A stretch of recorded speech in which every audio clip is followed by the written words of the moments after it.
What's up, everybody, and welcome back to another episode of Lockdown 23 and 1.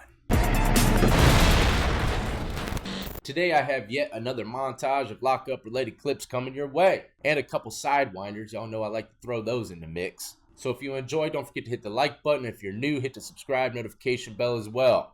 So the first video, I guess, is considered a sidewinder. It doesn't really have too much to do with lockup, but this girl is definitely 100% a snitch. Impressive thing I've ever done?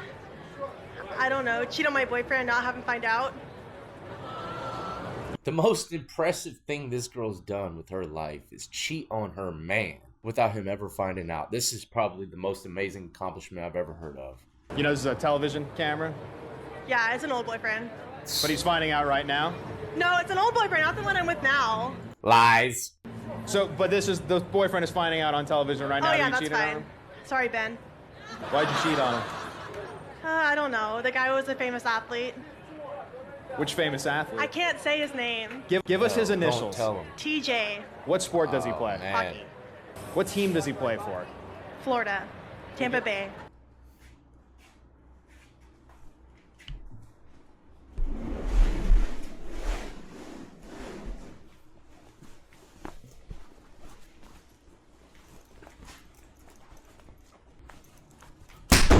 Okay, so he plays for Tampa Bay. His initials are T and J.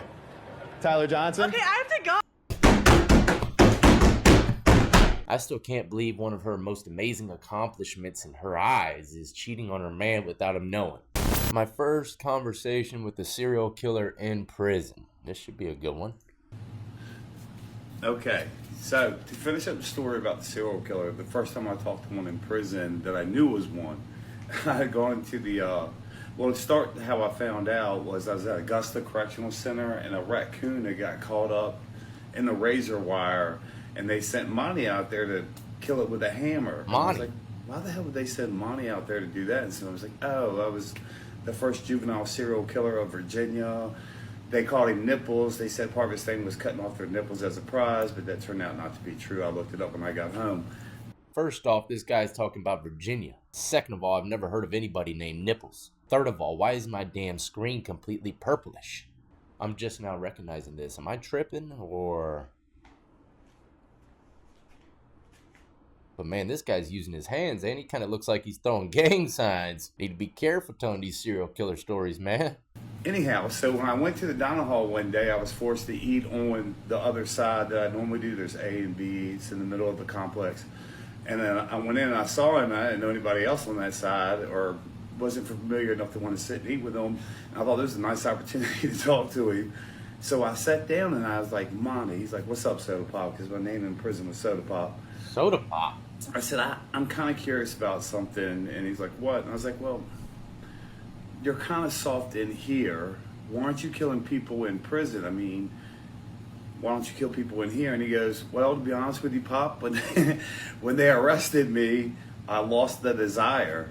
And throughout the conversations, I never, or very rarely, ever asked anybody about their crimes because it was none of my concern, really, what other people did. You know, I knew who the child molesters were, the rapists were, and, you know, a lot of people were in there for murder, so I really didn't think much of it.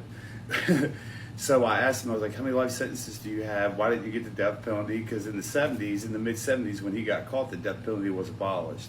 So we ended up with five or seven life sentences, I can't remember. And I was like, oh, so you had 7 of them, or you had 5 of them. He's like, I have 5 that they know of.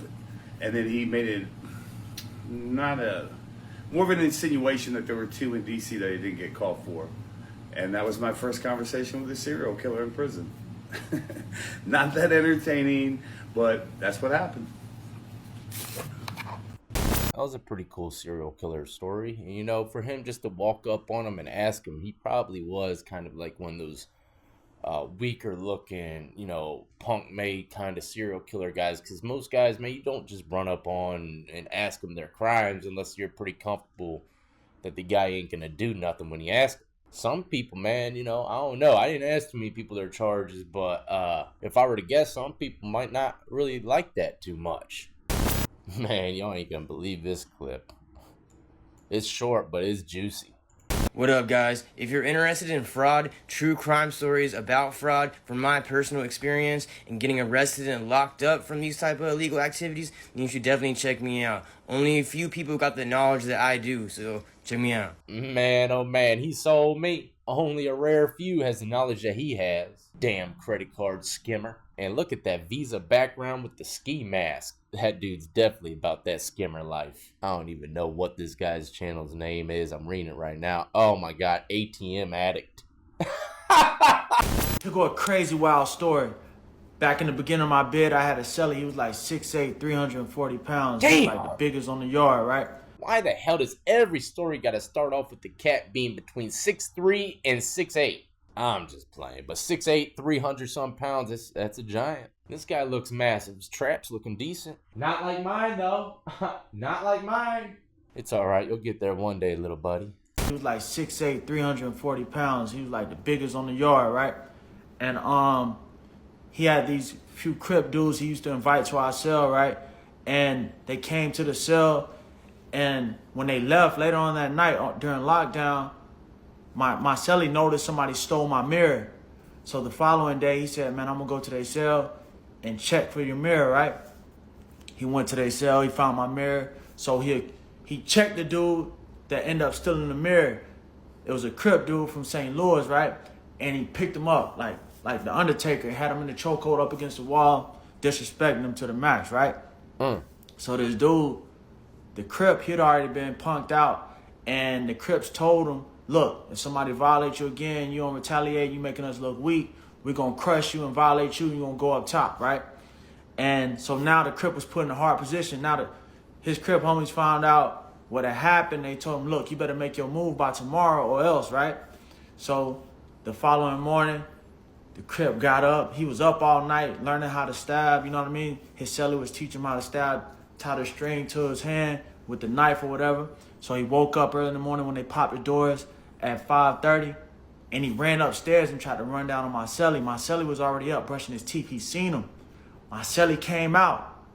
Boom. He's like, hey, man, what you doing up here on this top tier? I better not catch you up here nowhere near my cell again, or I'm going to throw you off the top tier. So my celly went downstairs and went to his cell, ran up on him, right? Walked off in his cell. The Crip was holding the knife behind his back. But my celly thought he was capping, like he didn't really have a knife. My celly called him all type of niggas and all this other stuff, putting his hand in his face, and told him he better not see him on the top tier. So he backed out. My celly turned around to leave. He pulled a knife out. Boom, boom, boom, boom. Started hitting him in his neck, hitting him in his back. Blood started squirting everywhere in the day room. So now my celly trying to run to a cell where he can get in. He ran to his homeboy cell, but his homeboy cell had it tied off with the sheets. The door was shut because they had it tied with the sheets to the from the bunk to the door, so couldn't nobody run off in the cell, right? So now he stabbed up. They found a doctor that was a inmate to sew him up. However, he ended up finding out he was bleeding internally. He didn't feel good. He was talking on the phone to his mom. His mom can tell that he was down and out because, you know, he'd been locked up 10 years, so she know her son. So she called the warden, right? They came and got him. They took him to medical. They found out he's bleeding internally. His lungs messed up. He almost died. Never turn your back on someone, especially when they have their hand behind their back like they have a weapon. Look, I'm going to break it down for you. That's why I went to prison. I was living at my parents' house at the time. I was 17, just graduated high school. Long story short, some guys showed up to my parents' house to fight me. Some guys I've never seen before in my life. Older guys, I think they're in their 20s. And I put my hand in my pants and shifted it behind my back and pulled it out. So I'm like, man, hopefully these guys think I got a gun, because I ain't really trying to show them it's a knife, because if I show them it's a knife, they're definitely gonna probably try to jump me either way. Most people that pull out knives, they ain't built like that and won't use it, but I was. Unfortunately, I was ready to stab something. Well, the knife behind my back trick didn't work, didn't scare them not one bit. One of the homeboys approached me, swung, I ducked it, pulled the knife out, and stabbed him in the back. The blade was about this big, with the handles probably like that. I'll never forget, too, they brought it in the courtroom dangling it like this, and they called it the Rambo knife.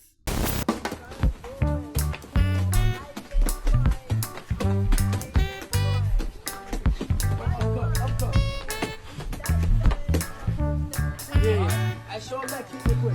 Yeah.